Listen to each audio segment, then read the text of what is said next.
everybody. This is Chief Meteorologist Andrew Pinero. We got some storms to talk about, so let's head into the virtual weather office to talk about those storms. Alright, so outdoors, kind of, virtually, in our kind of storm fronty looking desert spot here.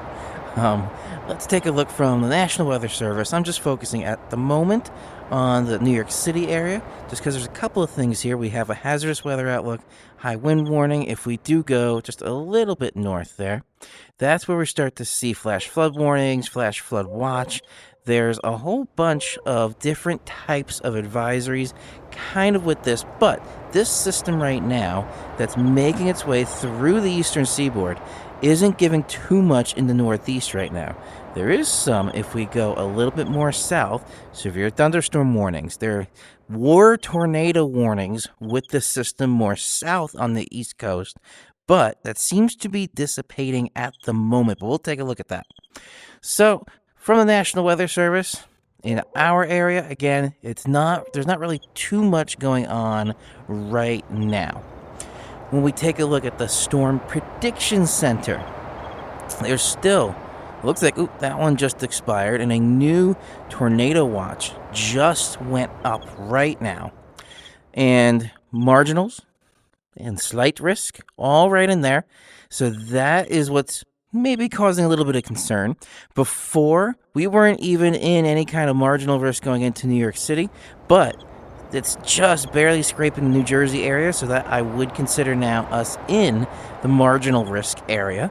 Most of New York City, like the heart of New York City there, nothing really too much going on. And you get up more into New England, there's really no storm chance. This is going to change a little bit going into tomorrow because this system is a slower mover, but it's very thin. Because tomorrow, look at this, it's all gone. So for St. Patrick's Day, it's gonna be a little bit better. However, the morning of it may not be stormy or like thunderstormy, but it's gonna be rainy. And we'll take a look at that on the forecast models in just a bit. But on the radar here, we had a line come through just a little bit before. I did get some rain, because I am in the New York City area here. And this is our next line that we're going to be watching. And on the forecast models here, starting with the good old tropical tidbits and the GFS. Now, the GFS is the wider, lower resolution, bigger scale model. So it's not going to show everything exactly precise. So if we just advance one frame here, 6Z, that is 2 a.m. now that daylight savings time has come into place. This is showing some pretty heavy rain down here, and that's why there's still that tornado watch down there. Ooh. And now going into advance too much. There we go. Couple little spots there. Advance that one slide. Now we go to 12Z tomorrow. That's where pretty heavy rain at that 8 a.m. time frame. So that's something you have to be very cautious with in the morning if you're doing anything, or if there are parades, because going into the Boston area, that's kind of where the line of that storm is going to be targeting, is maybe the time that the Boston St. Patrick's Day Parade would be happening. So we shall see what happens with that. Then that continues to make its way out, and then by the later in the day, Monday, it's getting very windy. We got a little bit of cold air coming in again, so that means it's going to get a little chilly. But it's going to change because this high pressure system, again, we have clockwise rotation in the northern hemisphere, and that's going to bring in some western winds, a little bit warmer. So we're going to see a little warm up going into the middle of the week. So that's the GFS. The NAM here on the 3-kilometer NAM. I'm showing the 3-kilometer because this is one of the more higher resolution models. So now let's advance through here. So this is showing 23Z because I have started with the 18Z 3-kilometer NAM. So 22, 23, so this is 8 p.m. and as of this recording, it's 8:30. So fairly accurate. Initialized pretty well. So we're seeing those showers coming through that made its way through, but that line right there, that's what we're looking at. So now one frame at a time. So now we're going at 1Z. So this is 9 p.m. This is 10 p.m. 11 p.m. This is kind of where the bulk of the area is going to see it in the tri-state region, and that might be the bulk of where the tornadic activity, if there is any, is going to happen in that little time frame there. Nothing going into New England just yet, maybe a little bit there. But for the New York City area and Albany, that's kind of between those last couple of frames here. So right about here. So now we're going into 1 a.m. It's starting to continue to make its way out of the New York City area, going over Long Island now. So this system, as I mentioned before, is not a fast mover. It's just very thin. So it's going to pretty much be the overnight time period for this. I would say really starting at 10 p.m. That's kind of right there.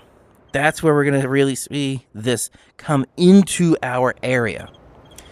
So that's the biggest thing there.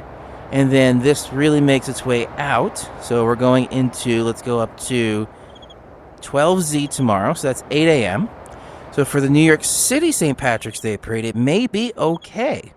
But again, this is showing the same kind of thing going into Boston, where, I didn't want a sounding, but in the Boston area, that's where it looks like that's when that spine is going to make its way through.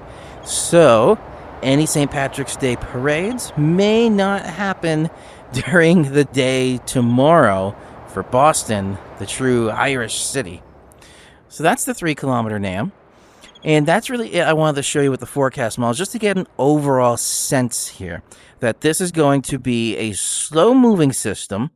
It's going to be a thin system, however. So once the storm makes its way through your area, you don't have to wait in like a calm and then more storms. Once it's done in your area, it's done.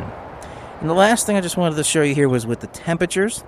So tomorrow, the high, I just pulled up Newark here on the Moss. The high it looks like it's showing is 60.